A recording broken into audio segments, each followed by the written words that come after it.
ऐसे हमें करना कि कोर्स आपका बहुत बड़ा है। आई गेस आपके 295 300 आसपास कुछ चैप्टर्स हैं। लास्ट टाइम जहाँ तक मेरा इंटरेस्ट था उतने कुछ चैप्टर थे, कट हो गए इंडियन का आपके सिलेबस में, लेकिन कोर्स आपका बहुत बड़ा है। कोर्स को आप लो एक बड़े केक की तरह, यानी एक बहुत बड़ा केक है, उसको अपन एक बार में खा सकते हैं। कितने लोग हैं वो, मतलब वो टेबल की साइज का कोई केक और उसको एक बार में खा जाएगा? कोई नहीं है। करना क्या है, पीसेस में करके खाएंगे, राइट? अब पीसेस भी सबकी कैपेबिलिटी के अनुसार अलग अलग होंगे।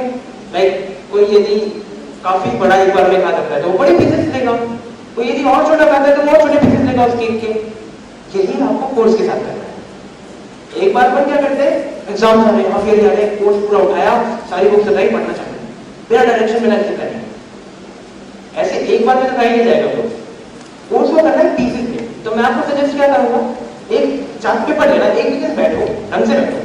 अभी भी देखो टाइम नहीं गए, अभी टाइम जाने को तो बहुत चला गया, लेकिन फिर भी नहीं गए। अक्टूबर आ गया है, अभी भी आपके पास काफी टाइम है। अभी आप पढ़ना चाहो तो आराम से आपकी बहुत अच्छी परसेंटेज आ सकती है में। तो आपको करना क्या है, एक दिन बैठो, सारी बुक्स लेके बैठो, एक बड़ा सा चार्ट पेपर टाइप कुछ लो, कोई डायरी ले लो, ऐसा कुछ लो, उसमें अपने चैप्टर नोट करना स्टार्ट करो। लाइक मेरी इंग्लिश बुक में चैप्टर 1 चैप्टर 2 चैप्टर 3 ऐसे कॉलम्स बना लो सारे चैप्टर्स के, कि इंग्लिश हो गया, ये हिंदी हो गया, ये साइंस हो गया, एसएसटी हो गया, ऐसे सबके कॉलम बना लो। कॉलम के आगे थोड़ा सा गैप छोड़ दो। जब लिखा मैंने चैप्टर 1 इंग्लिश थोड़ा सा गैप, चैप्टर 2 इंग्लिश थोड़ा सा गैप, पूरा का पूरा सिलेबस अपने चार्ट पेपर पे एक बार नोट कर लो। इससे एक बहुत बड़ा फायदा आपको ये होगा कि आपको रियलाइज होगा कि हमारा सिलेबस बहुत बड़ा है। बहुत बड़ा फायदा तो ये होगा, क्योंकि मैंने खुद ने ये चीज अप्लाई करी 11th-12th में, लाइक मैं फ्लैट की प्रिपेयर कर रहा हूँ तो उसमें मैंने इसको अप्लाई करा, तो मुझे उस टाइम लगा कि बहुत बड़ा सिलेबस है। तो पहले तो आपको रियलाइज होगा, डर लगेगा काफी। फिर करना क्या है, एवरेज निकालो एक बार कि पूरा इतने चैप्टर है, मेरे पास इतने डेज बच गए, अक्टूबर से मार्च अप्रैल के आसपास आपका बोर्ड होगा, तब तक के डेज लगा लो एंड फिर नोट करो कि इतने डेज हैं, जितने चैप्टर्स हैं उनको डेज से डिवाइड कर दो। आपके पास शायद जो फिगर आएगा ऐसा कुछ होगा कि एक चैप्टर पढ़ डे, 2 चैप्टर पढ़ डे। इससे लेकिन ध्यान रखना आपका रिवीजन एक बार होगा पूरे कोर्स का बोर्ड तक। आपको कितनी बार रिवीजन करना है डिसाइड कर लो कि मैं मुझे 3-4 बार रिवीजन करना है, लाइक इंग्लिश में इतनी बार करना है, तो वही आपकी स्ट्रेटजी हो जाएगी कि इंग्लिश का मेरे को एक बार पूरा कोर्स ही करना है बोर्ड तक, तो मुझे एक चैप्टर पढ़ के करना पड़ेगा, राइट? आपको 2 बार कोर्स करना है तो 2 चैप्टर्स पढ़िए, 3 बार करना है 3 चैप्टर्स पढ़िए। तो इस हिसाब से आपको एक मिल गया कि हाँ ऐसी डायरेक्शन है, मैं यदि इतने चैप्टर्स एक दिन में करूंगा तो ऐसे ऐसे होगा। अब नेक्स्ट स्टेप क्या करना है, एक डायरी मेंटेन करो, नोटबुक डायरी कुछ भी, टू डू लिस्ट अपन कहेंगे उसे। देखो क्या होता है ना, कई हमें से कई लोग टाइम टेबल बनाते रहते हैं, तो टाइम टेबल में करते क्या है, हम पूरे साल को पूरे महीनों को एक जगह प्लान कर लेते हैं कि हम तो ऐसा ऐसा करेंगे, लेकिन हम ऐसा कर ही नहीं सकते, क्योंकि हम प्रेडिक्ट कैसे कर सकते हैं कि हमारा अगला दिन कैसा होगा, वो चीज नहीं हो पाती। दूसरा टाइम टेबल बहुत कम लोग फॉलो कर पाते हैं, जो बहुत अच्छे से फॉलो कर पा रहे हैं that's good for them, but नहीं हो पाता वो फॉलो कहीं ना कहीं। एंड दूसरे टाइम टेबल में हम रिकॉर्ड नहीं रख पाते इस चीज का कि हम पढ़ कितना है, कितना कोर्स हमारा कवर हो गया, कितना क्या हो गया। उस टाइम पे हमने बस सेट कर लिया कि इस टाइम हमें पढ़ना है। टाइम टेबल आपको क्या बताता है, इस टाइम आपको पढ़ना है इतने से इतने बजे तक, क्या पढ़ना है, कैसे पढ़ना है, वो तो मैं अभी भी नहीं बता।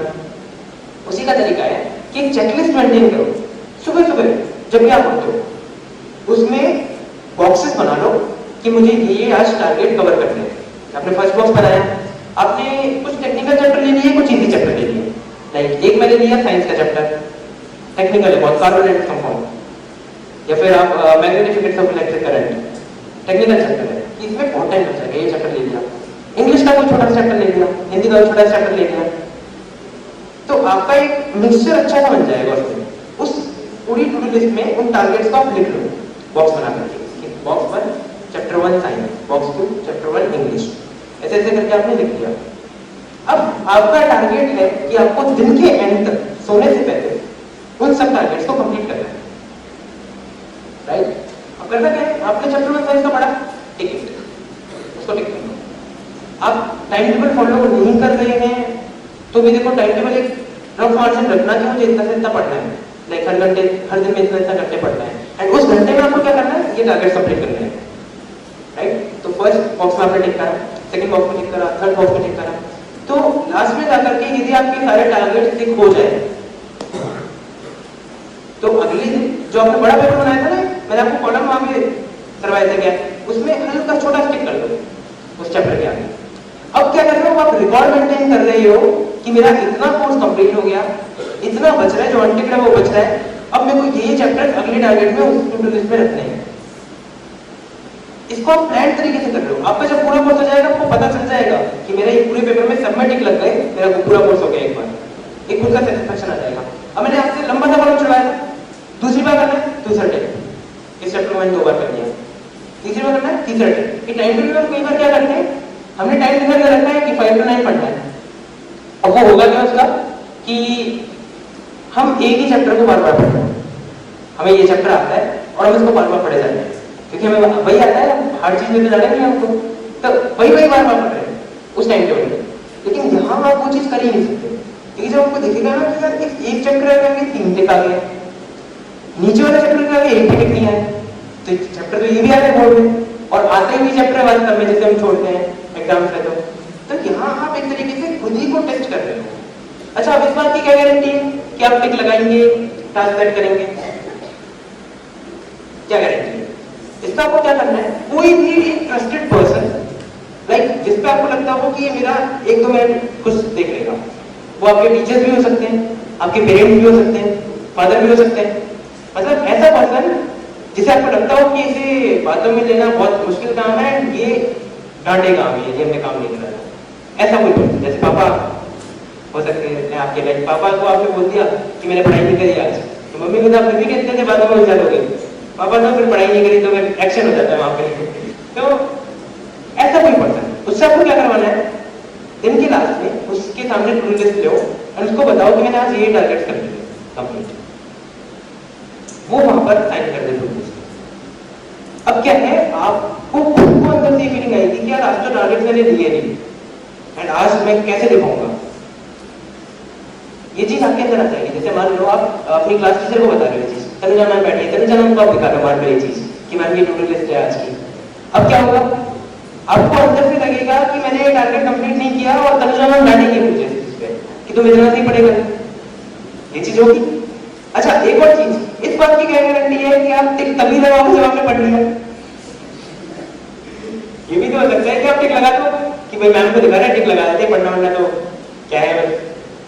इसका सोल्यूशन ये है कि जो मैम को आप दिखाओगे ना उससे बोलो कि मैम मेरे से आप रैंडमली कोई भी क्वेश्चन पूछ लो, या जैसे हिंदी वाले मैम है तो मैम साइंस का क्वेश्चन नहीं पूछ रही थी तो किसी बच्चे से बोल लो कि ये मेरे से क्वेश्चन पूछ लेना इसका, आपको उस चैप्टर में से क्वेश्चन नहीं आया तो फिर मैम में और आप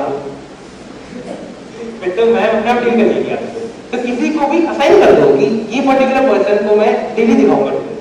दूसरा, वीकली एनालिसिस, कि आपका जो मेन पेपर है ना, जो आपने बनाया था कोर्स जिसमें अपने मेन लिख रखा है, वो चेक करवाओ टीचर्स को वीकली मंथली कि मैंने इस वीक में इस मंथ में इतना इतना पढ़ा। टीचर अपने आप को देखेगा कि अच्छा ऐसे ऐसे आपने ये कवर कराया है, तो आप क्या है इसमें खुद की प्रोग्रेस को चेक कर पा रहे हो कि आप कितना पढ़े कितना नहीं पढ़े, आपकी प्रोग्रेस चेक हो रही है। तो ये आपके लिए एक तरीके से हो गई एक जनरल गाइडलाइंस में आपको बताऊंगा। बाकी मैंने आपको बताया था बर्नआउट ना हो, तो वो करिकुलर एक्टिविटीज आपको रखनी है।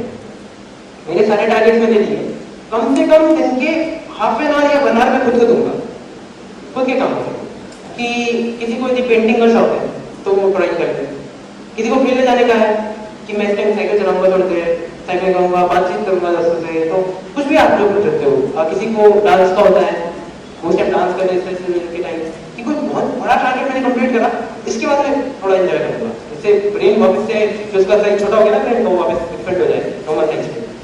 किसी को कुछ पसंद होता है, किसी को गाना पसंद होता है, वो गाने गा रहे हैं, किसी को म्यूजिकल इंस्ट्रूमेंट बजाना पसंद होता है, जैसे मेरे पर्सनल चॉइस थी, फ्लूट्स वगैरह मैं बजाया करता था, तो किसी को ये पसंद होता है तो वो ये काम कर रहे हैं।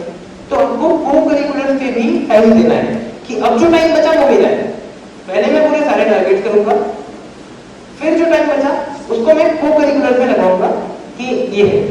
अब आपका जो एनिमी होगा इन सब टारगेट्स को पूरा करने से रोकने के लिए, अब उस एनिमी का नाम क्या है आप ये मुझे बता देता हूँ। स्मार्टफोन, परफेक्ट, सबको पता है कि कौन है एनिमी। हमको पता है कि ये ही हमें डिस्ट्रैक्ट कर रहा है, फिर भी हम डिस्ट्रैक्ट होते हैं। हमको पता है कि नहीं है, फिर भी हम जाते हैं कि नहीं